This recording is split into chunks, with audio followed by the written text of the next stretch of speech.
ॐ सहना भवतु सहनौ भुनक्तु सह वीर्यङ्करवावहै तेजस्विनावधीतमस्तु मा विद्विषावहै। ॐ शान्ति शान्ति शान्तिः। शङ्करं शङ्कराचार्यं केशवं बादरायणं सूत्रभाष्यकृतौ वन्दे भगवन्तौ पुनः पुनः। ईश्वरो गुरुरात्मेति मूर्तिभेदविभागिने व्योमवद्व्याप्तदेहाय दक्षिणामूर्तये नमः। ॐ पार्थाय प्रतिबोधितां भगवता नारायणेन स्वयं व्यासेन ग्रथितां पुराणमुनिना मध्ये महाभारतम् अद्वैतामृतवर्षिणीं भगवतीम् अष्टादशाध्यायिनीम् अम्ब त्वामनुसन्दधामि भगवद्गीते भवद्वेषिणी। अम्ब त्वामनुसन्दधामि भगवद्गीते भवद्वेषिणी। श्लोक नंबर 7। श्री भगवानुवाच अमानित्वमदम्भित्वम् अहिंसा क्षान्तिरार्जवम् आचार्योपासनं शौचम् स्थैर्यमात्मविनिग्रहः इन्द्रियार्थेषु वैराग्यम् अनहङ्कार एव च जन्म मृत्युजरा व्याधि दुःखदोषानुदर्शनम् असक्तिरनभिष्वङ्गः पुत्रदारगृहादिषु नित्यं च समचित्तत्वम् इष्टानिष्टोपपत्तिषु मयि चानन्ययोगेन भक्तिरव्यभिचारिणी विविक्तदेशसेवित्वम् अरतिर्जनसंसदि अध्यात्मज्ञाननित्यत्वम् तत्त्वज्ञानार्थदर्शनम् एतज्ज्ञानमिति प्रोक्तम् अज्ञानं यदतोऽन्यथा।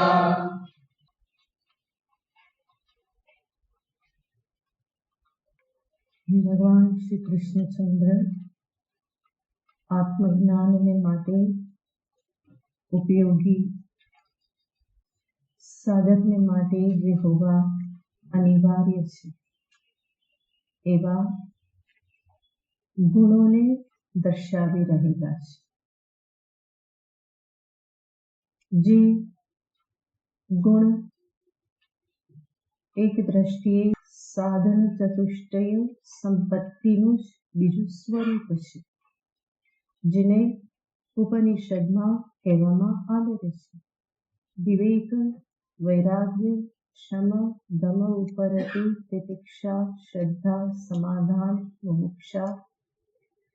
આ જે ઉપનિષદમાં જે સાધન ચતુષ્ટય સંપત્તિનું નિરૂપણ છે એનું જ વિસ્તૃત નિરૂપણ ભગવાન આ 20 ગુણોમાં કરી રહેલા છે, જેમાં અનેક ગુણોનો આપણે વિચાર કરેલો હતો.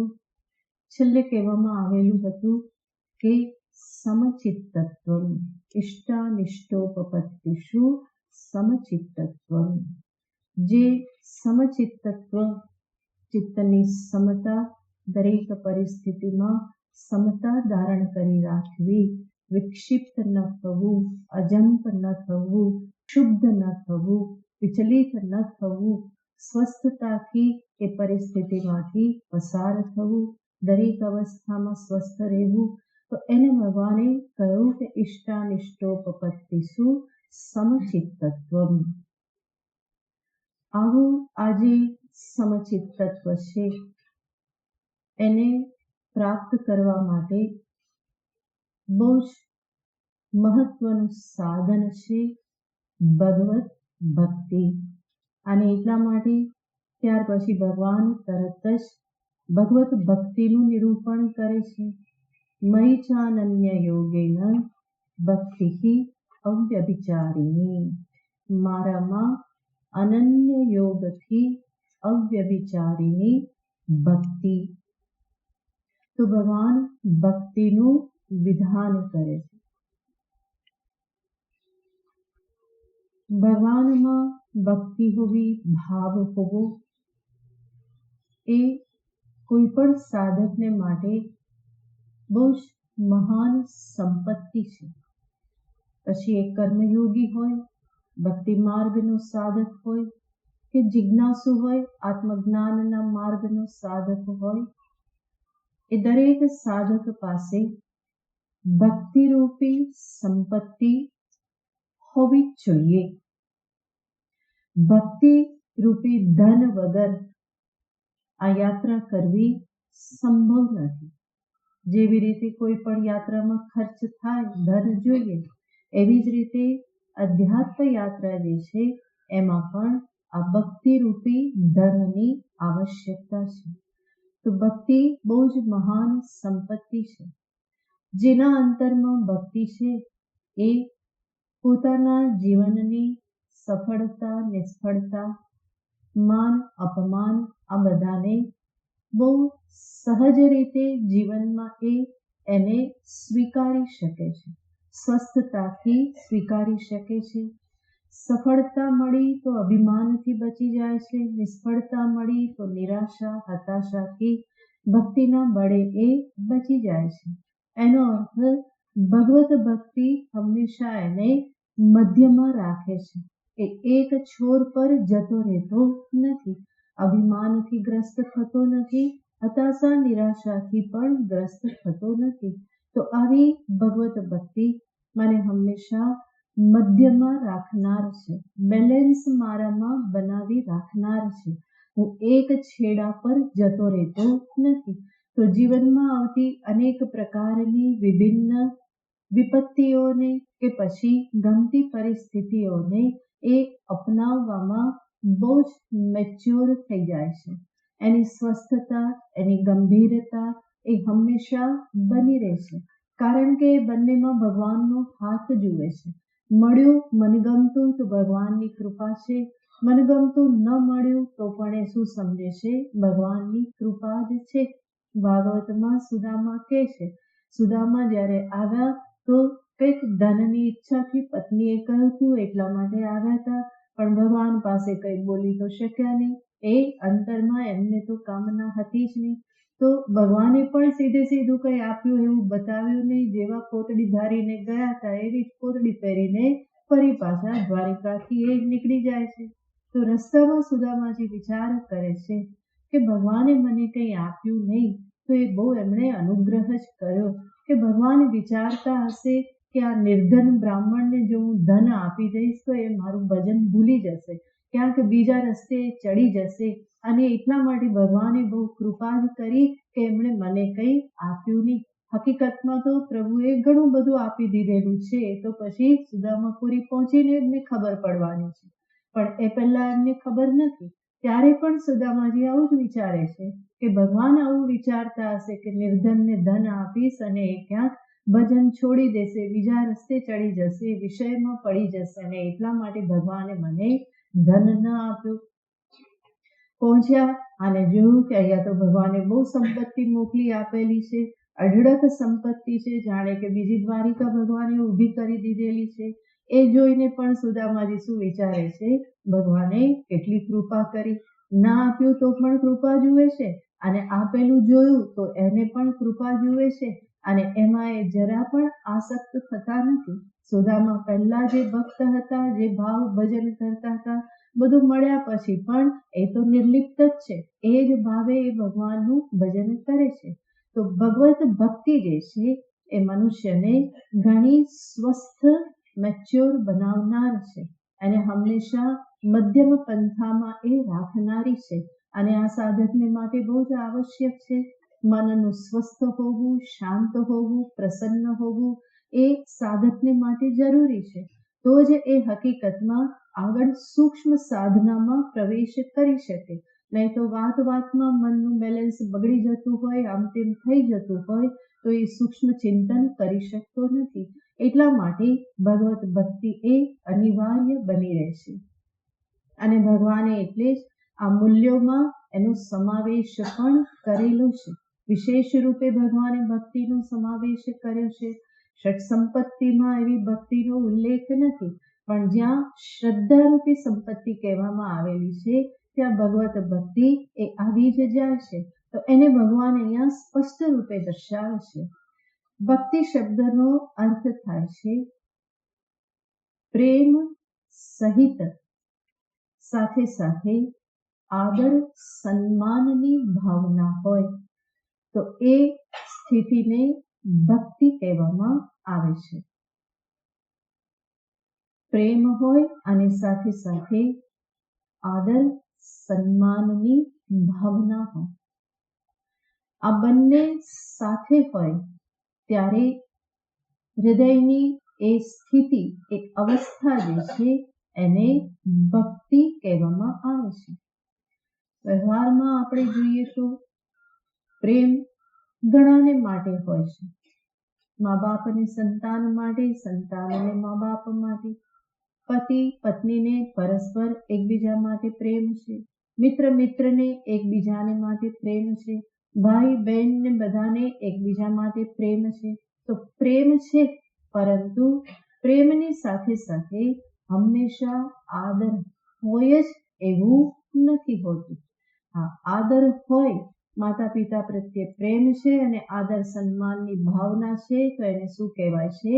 માતૃભક્તિ, પિતૃભક્તિ કહેવામાં આવે છે. પણ આદર સન્માન ન હોય તો કેવલ પ્રેમ જે છે એ ભક્તિ બનતો નથી. ગુરુની માટે પણ ગુરુ માટે પ્રેમ હોય, પણ પ્રેમની સાથે સાથે આદર ભાવ હોય, સન્માનની ભાવના હોય, એક સંભ્રમતા હોય, તો ત્યારે એ પ્રેમ સહિતની આવી ભાવના એ શું બનાવે છે? તો કે ગુરુ ભક્ત બનાવે છે. તો ભક્તિ હોય ત્યાં પ્રેમની સાથે હંમેશા આદરની ભાવના હોય, સન્માનની ભાવના હોય.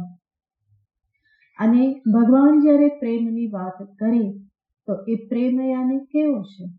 તો ભક્તિ શાસ્ત્રમાં જ કહેવામાં આવ્યું છે, અનન્ય મમતા વિષ્ણુ, વિષ્ણુમાં અનન્ય મમતા. આમ તો બીજે બધેથી મમતા છોડવાનું કહેવામાં આવે, પણ ભગવાન શું કહે છે? મારામાં મમતા કરો, માને પોતાનો માનો, ભગવાન મારા છે એવું સમજો. કારણ કે આ હકીકત છે. જગતમાં બીજું કોઈ કોઈનું ક્યારેય પણ થતું નથી. હંમેશા જીવનો સંબંધ કોની સાથે છે? ભગવાનની સાથે સંબંધ છે. અને એ સંબંધને જ્યારે પ્રાધાન્ય મળી જાય તો ત્યારે શું છે? તો કે ભગવાનમાં જ મમત્વ છે. અને એ મમત્વ યાને કહે છે મમતા પ્રેમ સંગીતા. મમતાનો અર્થ શું છે? તો કે પ્રેમ જ એનો અર્થ છે. સાત્વસ્મિન પરમ પ્રેમ સ્વરૂપા. નારદ ભક્તિ સૂત્રનું સૂત્ર છે કે ભક્તિ કોને કહેવાય? સાતુ અસ્મિન. એ ભક્તિ યાને અસ્મિન પરમાત્માની, આ પરમાત્મામાં પરમ પ્રેમ હોવો એ જ શું છે? ભક્તિ છે. સામાન્ય પ્રેમ નહીં, પરંતુ કેવો પ્રેમ? અનન્ય પ્રેમ. અને એને જ ભગવાન અહીંયા કહે છે મયી ચ અનન્ય યોગેન ભક્તિ. અનન્ય યોગ, અનન્ય પ્રેમ જે છે એ જ ભક્તિ છે. ભક્તિને બે પ્રકારે દર્શાવવામાં આવે છે. એક કહેવાય છે સાધન રૂપા ભક્તિ અને બીજી કહેવાય છે સાધ્ય રૂપા ભક્તિ. સાધન રૂપા ભક્તિ અને ભક્તિ એ સાધન છે અને સાધ્ય અને ભક્તિ જ શું બની રહે છે? સાધ્ય બની રહે છે. મેળવવાનું પણ એ જ છે અને મેળવવા માટેનું સાધન પણ એ જ છે. તો સાધન ભક્તિ અને સાધ્ય રૂપા ભક્તિ. ભક્તિ માર્ગનો જે સાધક છે, ભક્ત જે છે, એના માટે આ બંને ભક્તિ હોય છે.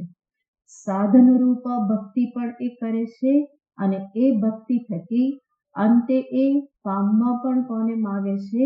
ભગવત ભક્તિને જ પામવા માગે છે.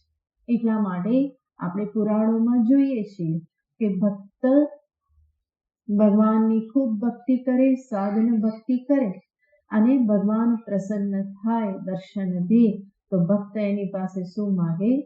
આપના ચરણમાં નિત્ય નિરંતર ભક્તિ બની રહે.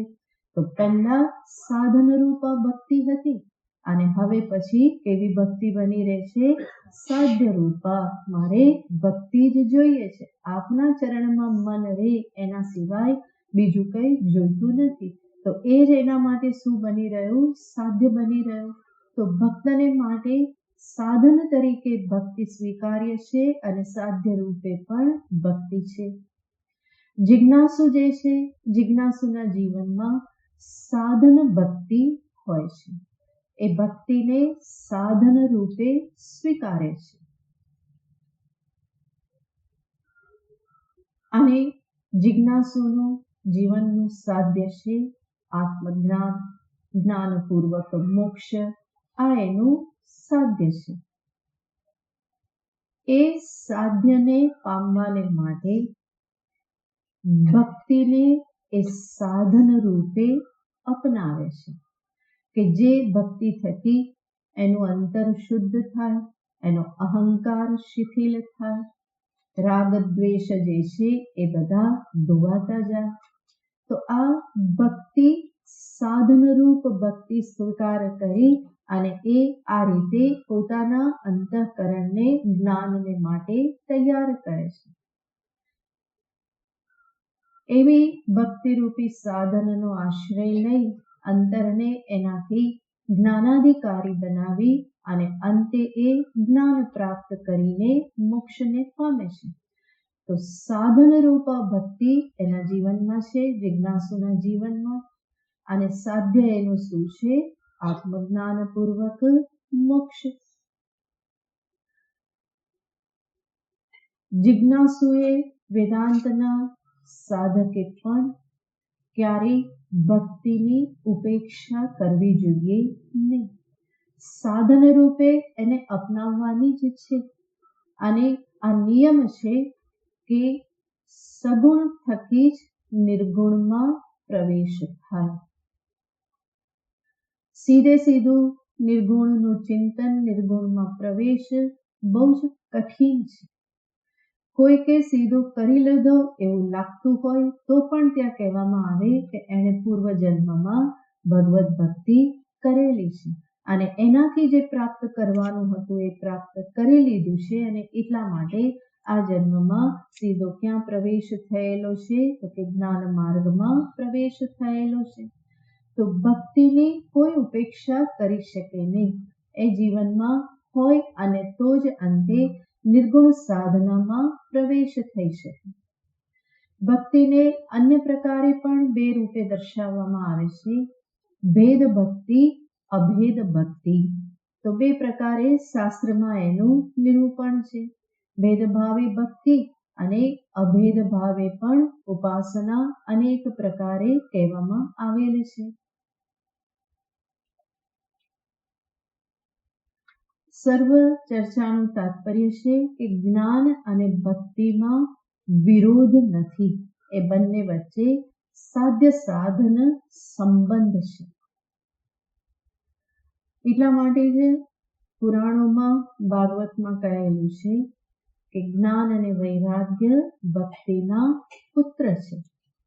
તો માં પહેલા હોય કે પુત્ર પહેલા હોય? માં પહેલા હોય ને. તો ભક્તિ પહેલા હોય તો વૈરાગ્ય આવે, જગત પ્રત્યેથી ઉપરામતા વૈરાગ્ય પ્રાપ્ત થાય અને એ વૈરાગ્ય જ્ઞાનાધિકારી બનાવી અને મને જ્ઞાન પ્રાપ્ત કરાવે. તો જ્ઞાન અને વૈરાગ્યની પ્રાપ્તિના મૂળમાં શું રહેલું છે? ભગવત ભક્તિ રહેલી છે. વાસુદેવે ભગવતી ભક્તિ યોગ પ્રયોજિત જનયત્યાશુ વૈરાગ્યમ જ્ઞાનમ ચ તદ હેતુકમ. કે છે ભગવાન વાસુદેવમાં જે ભક્તિ જે છે એ ભક્તિનું પ્રયોજન શું છે? તો કે એ તરત જ વૈરાગ્યને જન્માવે છે. ભગવાનના નામ રૂપ લીલા આ સર્વમાં જો રસ આવવા લાગ્યો તો પછી જગત જે નામ રૂપાત્મક છે એના જે વ્યવહારો જે છે એમાંથી ધીમે ધીમે મન પાછું વળતું જાય છે. પછી એમાં આનંદ આવતો નથી. ભગવાનના નામમાં રૂપમાં લીલા ચિંતનમાં એમાં જ એટલો આનંદ રસ આવવા લાગે છે કે જગત ચિંતન જે છે એ છૂટવા માંડે છે, એ શુષ્ક લાગે છે. ભગવત ચિંતન રસમય લાગે છે. એટલા માટે જગત તરફથી ધીમે ધીમે મન ઉપરામ થાય છે, વૈરાગ્ય પ્રાપ્ત થતો જાય છે. અને ભગવત ભક્તિ નામ મંત્ર ભાવ આ બધામાં એ શક્તિ છે કે એ સાધકના અંતરમાં આ જે કંઈ પણ બધી ગૌણ વસ્તુઓ છે, જગતની જે ઉપલબ્ધિઓ છે એ બધા પ્રત્યે શું કરી દે છે? તો કે એ બધામાં એ નિરર્થકતાનું ભાન કરાવી દે છે. એમાંથી સાધકને પાછો વાળી દે છે. તો જગતની ચુંગાલમાંથી, એના વ્યવહારોની આસક્તિમાંથી, વ્યક્તિઓના મોહમાંથી છૂટવું એ કોઈ આસાન નથી, બહુ જ કઠિન કાર્ય છે. અને એટલે ભગવાનના સહારા વગર એ ક્યારેય પણ સિદ્ધ થતું નથી. માનવના મનને કોઈને કોઈ આધાર જોઈએ, કોઈને કોઈ આશ્રય જોઈએ. જગતને છોડવું હોય તો એની પહેલા શું કરવું પડે? ભગવત આશ્રય ગ્રહણ કરવું પડે. અને એ આશ્રયમાં જ્યારે રસ આવવા લાગ્યો, એ કાર્યમાં જ્યારે રસ આવવા લાગ્યો તો જગત વ્યવહારો બધા ફીકા પડી જાય છે, એ બધા નિરર્થક લાગે છે. મુખડું મેં જોયું તારું સર્વ જગ થયું ખારું. એ ખારું થયું એનો અર્થ હવે એના તરફ મન જતું નથી. મન ક્યાં જાય છે? વારંવાર મનમોહનમાં જ મન જાય છે. એના સિવાય મનને આરામ મળતો નથી, વિશ્રામ મળતો નથી. તો જગત વ્યવહાર, જગત ચિંતન, જગતના લોકો આ બધામાંથી મનને મુક્ત કરવું હોય તો ઉપાય શું છે? ભગવાનને પકડવા એ જ ઉપાય છે. કેવલ એમાં જ સામર્થ્ય છે જગતને છોડાવવાનું. એ સિવાય અન્ય સાધન એની સામે બહુ જ નબળા પડે છે અને એમાં બહુ જ વાર લાગી જાય છે, લાંબુ ટકી શકાતું નથી. ભગવત ભક્તિ એક એવું સાધન છે કે જેમાં દીર્ઘકાળ સુધી ટકી રહેવું આસાન થાય છે. અને દીર્ઘકાળ સુધી કોઈ પણ સાધનનો અભ્યાસ થાય તો એનું ફળ ધીમે ધીમે જીવનમાં મળતું જાય છે. એટલા માટે ભગવત ભક્તિ એ સાધકના જીવનમાં પણ બહુ જ મહત્વનું સ્થાન ધરાવે છે. ભગવાન તો ફરી ફરીને આનું મહત્વ ગીતાજીમાં બતાવે છે. તેષામ સતત યુક્તાનામ ભજતામ પ્રીતિપૂર્વકમ દદામી બુદ્ધિ યોગમ તમ. ભગવાન કહે છે એને જ હું બુદ્ધિ યોગ પ્રદાન કરું છું. તો વારંવાર ભગવાન પણ ભક્તિનું નિરૂપણ ગીતામાં કરતા જ રહેશે. આગળ પણ 10મા અધ્યાયમાં ભગવાને કહેલું હતું તેષામેવાનુકંપાર્થમ અહમ જ્ઞાનજમ તમઃ નાશયામ્યાત્મ ભાવસ્તો જ્ઞાનદીપેન ભાસ્વતા. ભગવાન એ ભક્તનો મહિમા દર્શાવે છે. તો અનેક જગ્યાએ ભગવાને આ વાત કરેલી છે. 9મા અધ્યાયમાં પણ વાત કરેલી છે. તો ભગવાન સ્વયં ભક્તિનું ફરી ફરીને નિરૂપણ કરી અને એના મહત્વને ભગવાન દર્શાવી રહેલા છે. ભગવાન માટે આ ભક્તિ ભાવ જે છે, અંતરમાં જે પ્રભુ પ્રત્યે ભાવ જે છે એની અભિવ્યક્તિ શરીર દ્વારા કર્મો થકી થઈ શકે, વાણી દ્વારા થઈ શકે અને મન દ્વારા પણ થઈ શકે. શરીર, વાણી અને મન આ જ તો સાધન છે મનુષ્યની પાસે. અને ભગવાન પ્રત્યેના ભાવની અભિવ્યક્તિ એ આ 3 સાધનથી કરી શકે. શરીરથી કર્મ થાય અને ભગવાનની સેવા પૂજા કરે.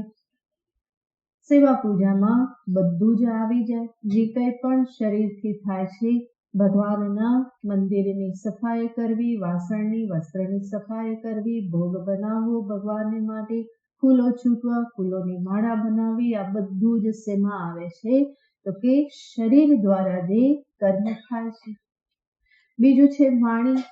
વાણીથી ભગવાન પ્રત્યેનો ભાવ જે છે કેવી રીતે અભિવ્યક્ત થાય? તો કે ભગવાનના નામનો જપ કરો, મંત્રનો જપ કરો, ભગવાનને પ્રાર્થના કરો, ભજન ગાઓ, પાઠ કરો, પારાયણ કરો. આ બધું જ શું છે?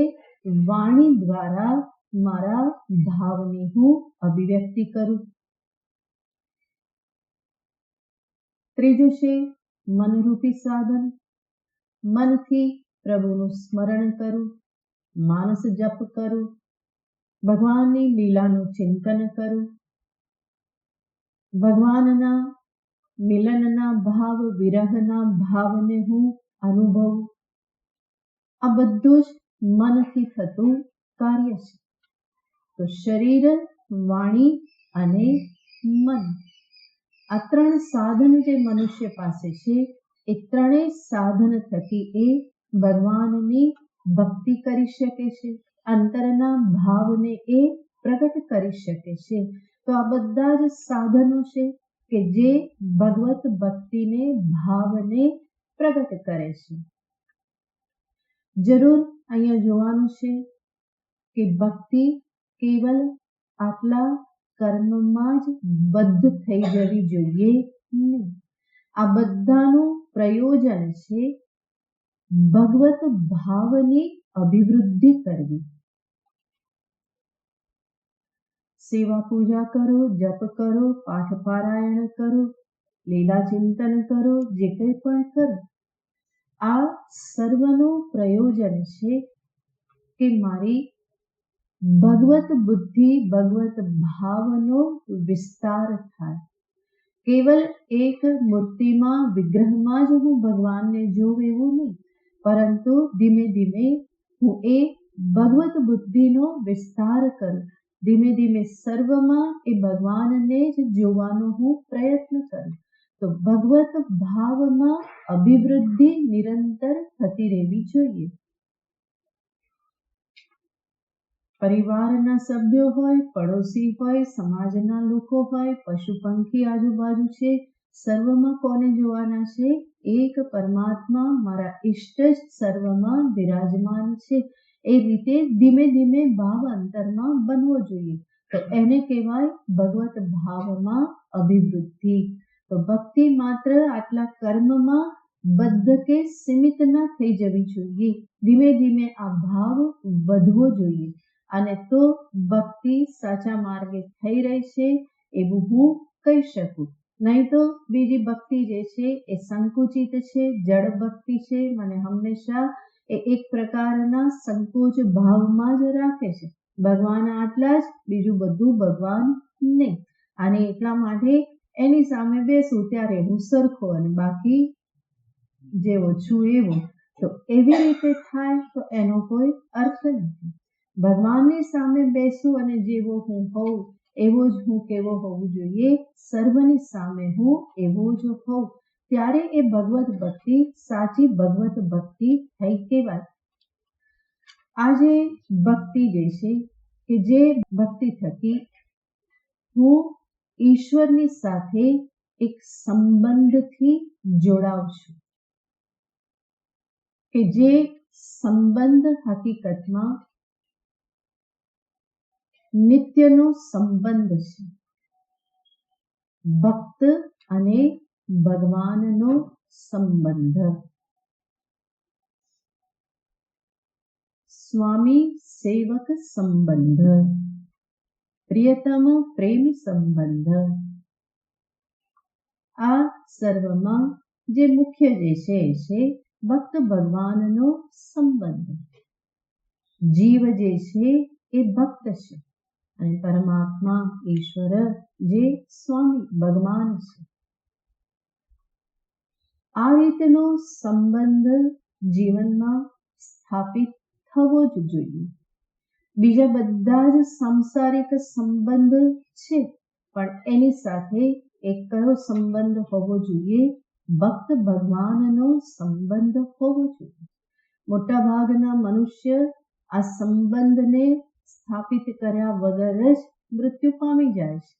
ભક્ત ભગવાનનો સંબંધ જીવનમાં દ્રઢ થતો નથી.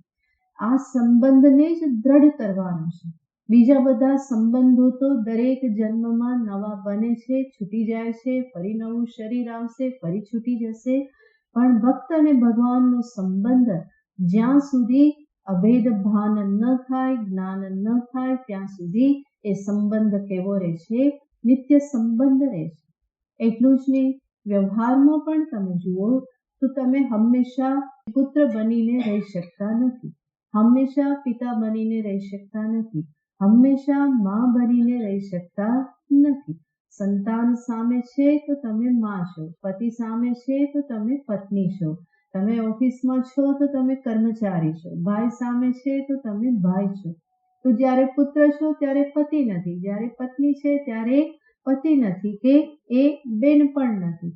તો આ જે સંબંધો જે છે બધા કેવા છે? એકબીજાને રિપ્લેસ કરનારા છે. એક છે ત્યારે બીજો સંબંધ નથી, બીજો છે ત્યારે ત્રીજો નથી. પણ ભક્ત અને ભગવાનનો સંબંધ જોઈએ તો એ કેવો છે? જ્યારે હું પિતા છું ત્યારે પણ હું ભક્ત બની રહી શકું, જ્યારે હું પુત્ર છું ત્યારે પણ હું ભક્ત બની રહી શકું. હું ભક્ત પિતા ભક્ત પુત્ર હું હોઈ શકું, પણ હું પિતા અને પુત્ર સાથે હોઈ શકું નહીં. સામે મા બાપ છે તો હું પુત્ર છું, સામે પુત્ર છે તો હું પિતા છું. પણ આ પુત્રની સાથે પિતાની સાથે ભક્ત હંમેશા રહી શકે છે. ભક્તનો કોઈ સંબંધની સાથે વિરોધ નથી, એ બધામાં ભળી જાય છે. એટલા માટે ભક્ત હંમેશા રહેવું સંભવ છે. પિતા રૂપે પણ હું ભક્ત બની રહી શકું, પુત્ર રૂપે પણ ભક્ત બની રહી શકું, માં છું ત્યારે પણ હું ભક્ત બની શકું, પત્ની છું ત્યારે પણ હું ભક્ત રહી શકું. જ્યાં સુધી હું ભગવાનનું સ્મરણ રાખું તો હું કોણ છું? ભક્ત છું.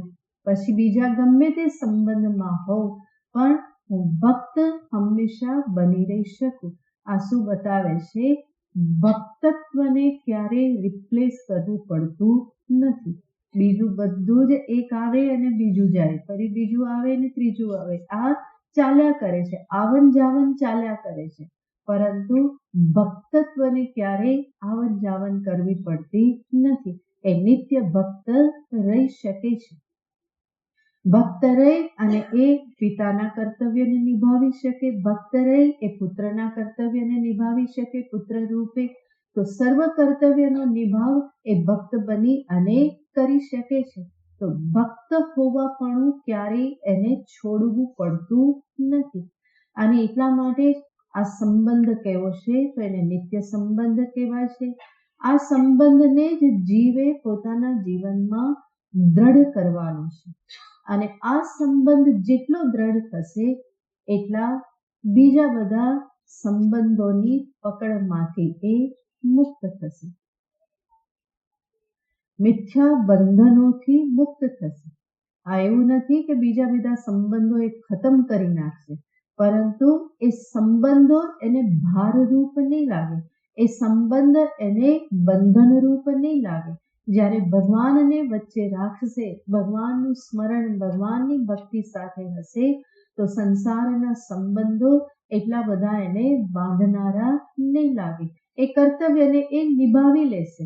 મોહ આસક્તિથી બચી અને પોતાના કર્તવ્યને નિભાવી લેશે, પ્રેમ સ્નેહ બધું રાખીને એ વ્યવહાર કરી લેશે, પણ એનો એક તંતુ ક્યાં જોડાયેલો રહેશે? પરમાત્માની સાથે જોડાયેલો રહેશે.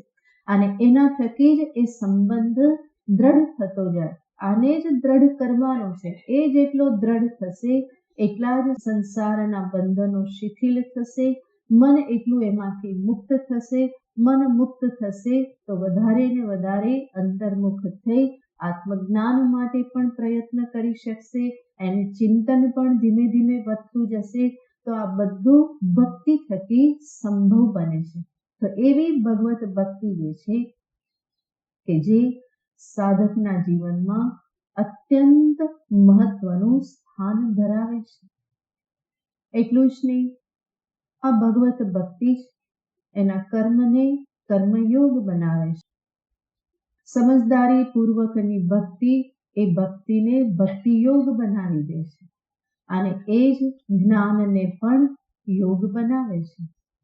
તો સમજદારી પૂર્વકની ભક્તિ એ એના જીવનમાં બહુ જ મહત્વનું યોગદાન આપે છે. કર્મ આમ તો બંધનકારી છે, પણ ભગવત ભાવ સાથે જ્યારે કર્મ થાય તો એ કર્મયોગ બને, મિથ્યાભિમાનથી બચે, એના કર્તૃત્વ ભોક્તૃત્વ બધા શિથિલ થતા જાય. તો એવા કર્મ જે છે એ કર્મયોગ બની અને સાધકને માટે મુક્તિનું સાધન બની જાય છે. તેને શસ્ય વિધીયતા મપચિતિઃ. આ જે કંઈ પણ કર્મ જે છે એનાથી શું કરે તો કે ઈશ્વરની પૂજા કરે. તો આવી ભગવત ભક્તિ કે જે એના કર્મને પણ મુક્તિ સાધન બનાવી દે છે, એવી ભક્તિની ઉપેક્ષા ક્યારેય પણ ના હોય. એટલા માટે ભગવાન અહીંયા કહે છે મયि ચ અનન્ય યોગેન અવ્યભિચારિણી ભક્તિ. આપણે અનેક વાર જોયેલું છે કે કૃષ્ણને અધૂરું કંઈ ખપે નહીં. એને કેવું જોઈએ? પૂરેપૂરું જોઈએ.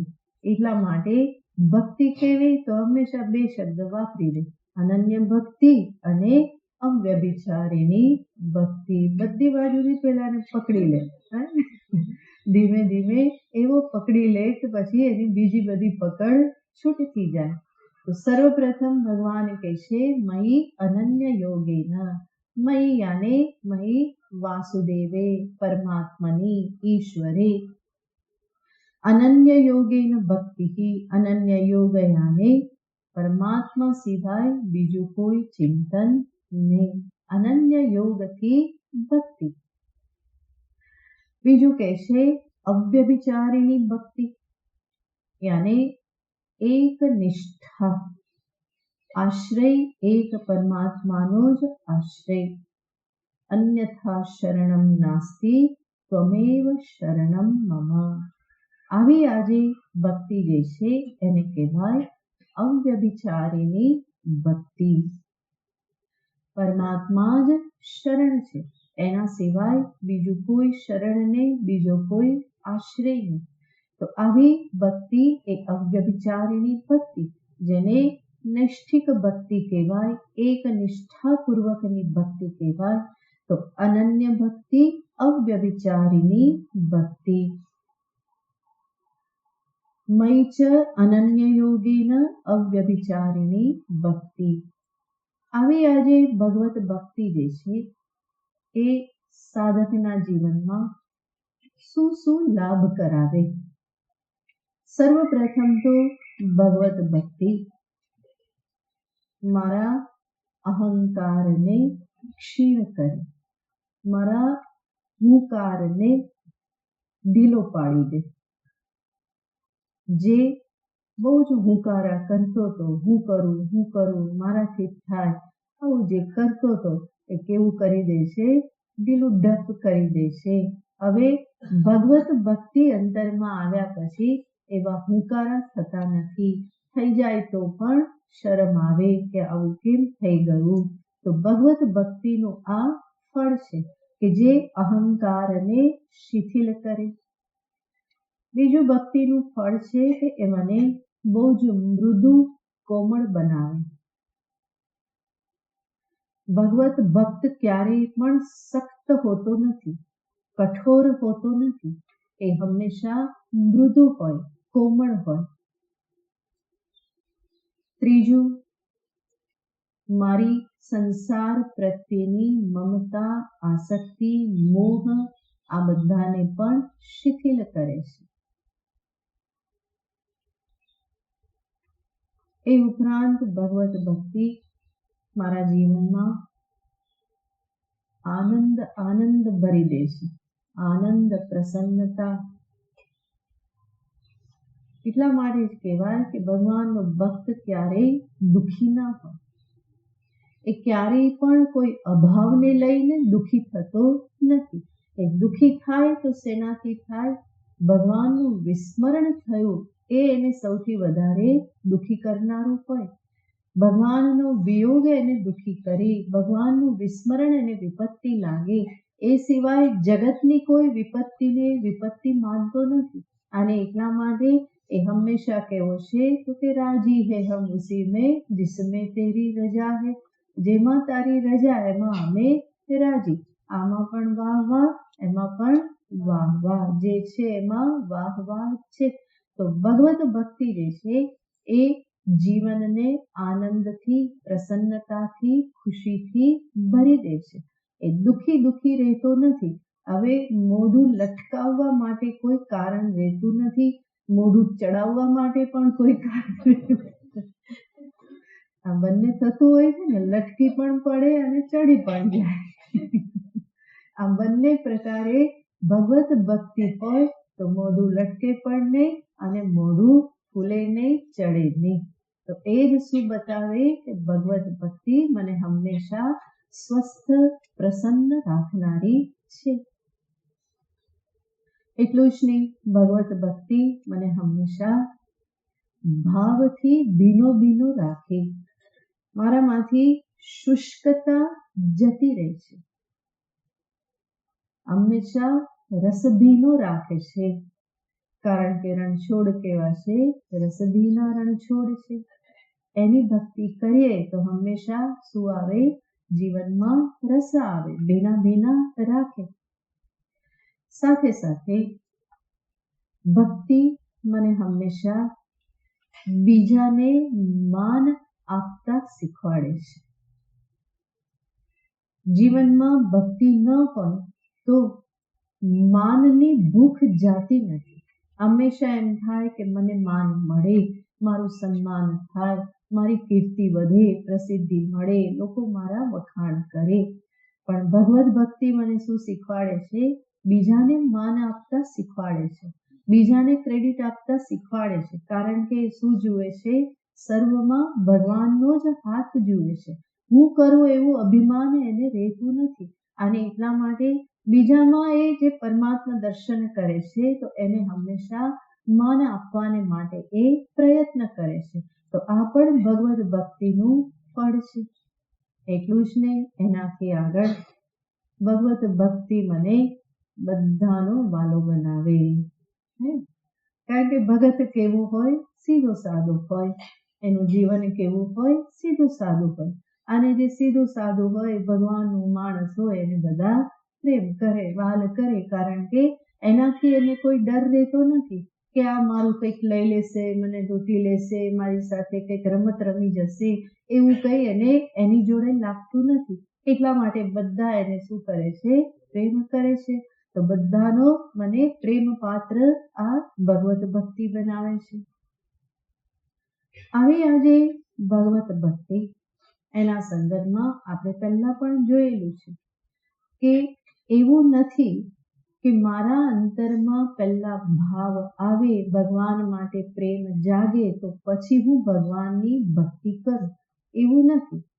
ભગવાનની ભક્તિ કરતા કરતા પ્રેમ જાગે. તો રાહ જોવાની જરૂર નથી કે પેલા ભગવાન માટે ભાવ આવે પછી હું ભગવાનના નામનો જપ કરું, પછી મંત્ર જપ કરું, પછી સેવા કરું, પછી પૂજા કરું. એવું નહીં. ભગવાન માટે પ્રેમ નથી, ભાવ નથી તો પણ શું કરો?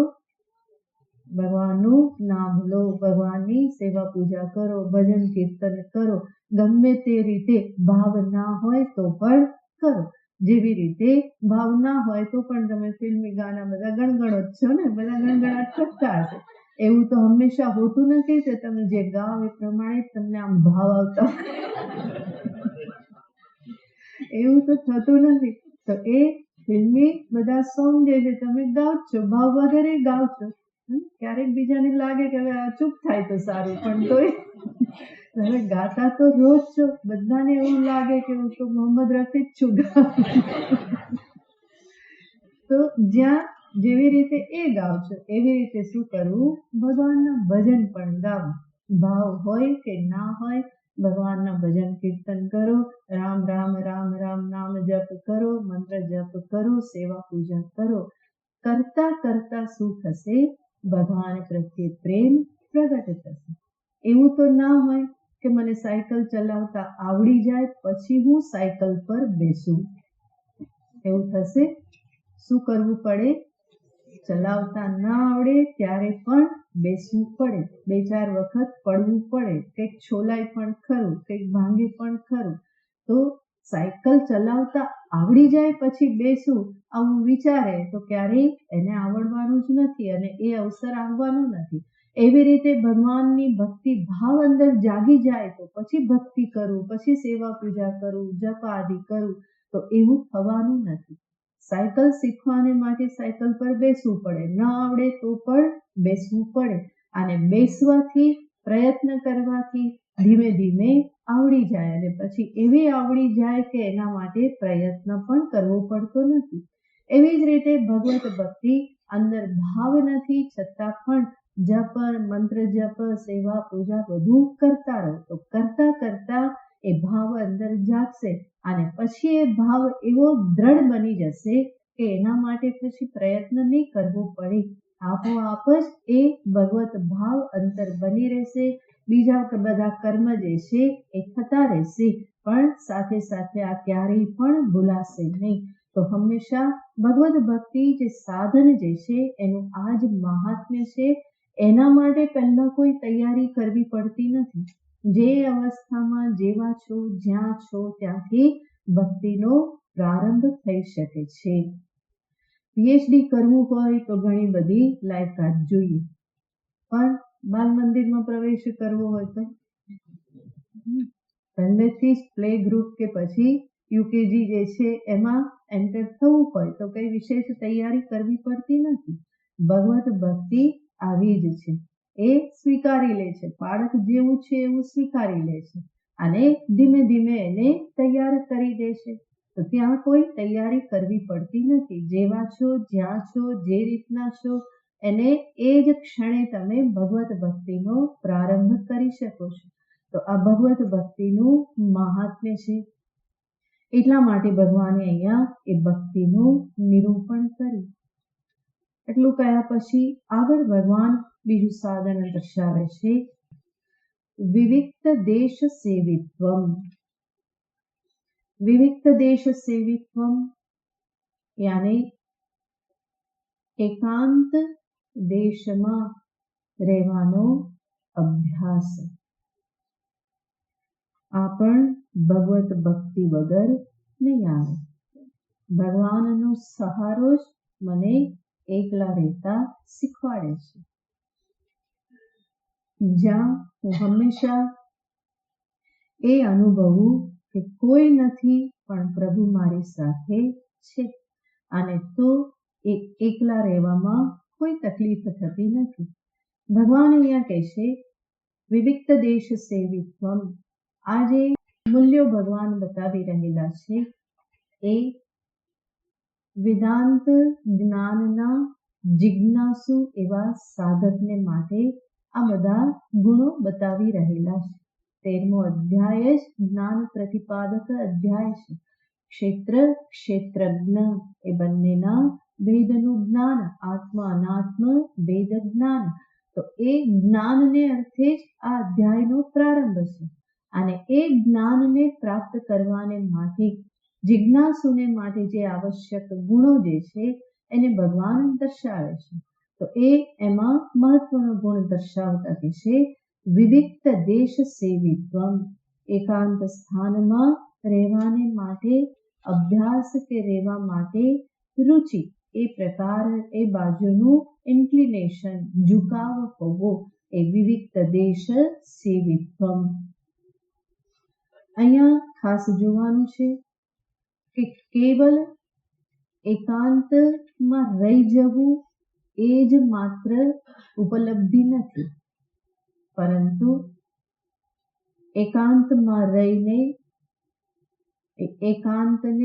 એકાંતમાં પ્રસન્નતાપૂર્વક રહેવું, એકાંતમાં મળેલા સમયનો સદુપયોગ કરવો,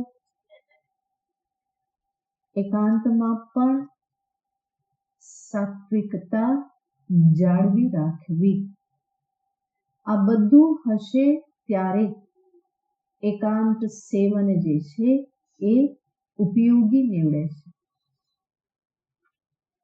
નહીં તો એકાંતમાં જો આનંદ નહીં હોય, પ્રસન્નતા નહીં હોય, તો એ એકાંત ટકવાનું જ નથી. એ એકાંત રડી રડીને પૂરું કરશે કે હવે 1 કલાક મારે એકાંતમાં રહેવાનું, ક્યારે કલાક પૂરો થાય, ક્યારે થાય, ને રડવું આવશે, ઘણું બધું થશે. એવી રીતનું એકાંત કોઈ કામનું નથી. બીજું, એ જે સમય મળ્યો એનો સદુપયોગ થવો જોઈએ. શેના માટે સદુપયોગ? પોતાના જીવનને જોવું, આત્મચિંતન કરવું, આના માટે એનો સદુપયોગ થવો જોઈએ. નહીં તો એકાંતમાં બેસીને સમય મળ્યો છે, બહુ સરસ બધા પ્લાનિંગ થઈ જશે. અત્યારે કોઈ ડિસ્ટર્બ કરનારું નથી, એટલા માટે હું શું કરું, પ્લાનિંગ કરી લઉં. તો એ સાધકને માટે સમયનો સદુપયોગ નથી. જે આત્મચિંતન કરવાનું છે, વેદાંત ચિંતન કરવાનું છે, એ થાય તો એ શું કહેવાય, સદુપયોગ કહેવાય. અથવા સાત્વિકતા ના જળવાય, એનો અર્થ કાં તો એકાંત મળ્યું તો આરામથી ઊંઘી જાવ, ઊંઘ કાઢી નાખવી એકલા એક રૂમમાં રહીને, એ એકાંત સેવન નથી. ત્યાં સત્વ જે છે જળવાઈ રહેવું જોઈએ. તમસ પ્રધાન થઈ જાય, જોકા આવી જાય, ઊંઘ આવી જાય, તો એ એકાંત સેવનનો સાચો ઉપયોગ રહેતો નથી. તો આ 3 બાબતો ખાસ એકાંત સેવનમાં ધ્યાન રાખવાની. પ્રસન્નતા હોય, સમયનો સદુપયોગ થાય, અને ઊંઘમાં સમય પૂરો ના થાય. તો માત્ર એકાંત સ્થાનમાં રહી જવું એ જ માત્ર વેલ્યુ નથી, મૂલ્ય નથી. એમ તો આજકાલ બધા બહુ એકલા રહે છે. મોટાભાગના કેવા થઈ ગયા, એકલા રહેનારા થઈ ગયા, પણ સાવ એકલા નહીં, હાથમાં કંઈક તો જોઈએ. મોબાઈલ સાથે બધા કેવા એકલા. પછી ઘરમાં 4 જણા રહેતા હોય તો પણ 4 કેવા છે, એકલા છે. કેટલી એકાગ્રતા, ગમે એટલી આજુબાજુ અવર જવર આ બધું થાય, પણ પેલું એમાંથી હલે નહીં જરાય. તો કેટલી બધી સ્થિરતા, કેટલી એકાગ્રતા, કેટલું એકાંત સેવન કરે છે. પણ આવું એકાંત સેવન કોઈ કામનું નહીં. એના માટે કહેવામાં આવતું નથી. એકાંતયાને હું એકલો, અને મારી સાથે કોણ, પરમાત્મા. પછી પરમાત્મા સગુણ રૂપે હોય, નિર્ગુણ રૂપે હોય, તો એ જ એકાંત કહેવાય. એના સિવાયનું એકાંત બધું ભ્રમણા માત્ર બની રહે છે. તો ભગવાન જ્યારે એકાંત સેવનનું કહેશે, તો આ બધી બાબતોને ધ્યાનમાં રાખવાની છે. મુખ્ય વસ્તુ, મને એકાંતમાં શાંતિથી બેસી ચિંતન કરતા આવડવું જોઈએ. સાધકને પણ હંમેશા ટેવ હોય છે કે કંઈક ને કંઈક કરતો રહે. હંમેશા કંઈક ને કંઈક કરવાની જ આદત હોય છે. આ કરી લઉં, પેલું કરી લઉં, પેલું કરી લઉં, આમ થઈ જાય, આમ થઈ જાય, આ કરી લઉં. તો એને પણ શીખવાનું છે કે ક્યારેક કંઈ ના કરીને પણ બેસતા શીખવાનું છે. કેવલ આત્મચિંતન, એના સિવાય કંઈ છે. અને આત્મચિંતન કરતા કરતા શાંત થવાનું છે. આ જ એકાંતનો ઉપયોગ છે. નહીં તો એમાં પણ બેઠા બેઠા અનેક પ્રકારે ભલે સાત્વિક પ્રવૃત્તિ કરે પણ એ કરતા રહેવાની કંઈ ને કંઈ કરતા રહેવાની આદત પડી જતી હોય છે. એમાંથી પણ સાધકે બહાર નીકળવાનું છે. થોડો સમય એવી રીતે વિતાવવું કે હું સર્વ પ્રકારની આ ડિપેન્ડન્સીથી કેવો હોઉં, એકદમ મુક્ત હોઉં, હું મારી સાથે હોઉં, હું મારામાં જ હોઉં, એના સિવાય બીજું કંઈ જ નહીં. તો એવું એકાંત સેવન જે છે એ સાધકને માટે બહુ જ ઉપયોગી નીવડે. એટલા માટે ભગવાને અહીંયા એને એક મૂલ્ય તરીકે દર્શાવ્યું.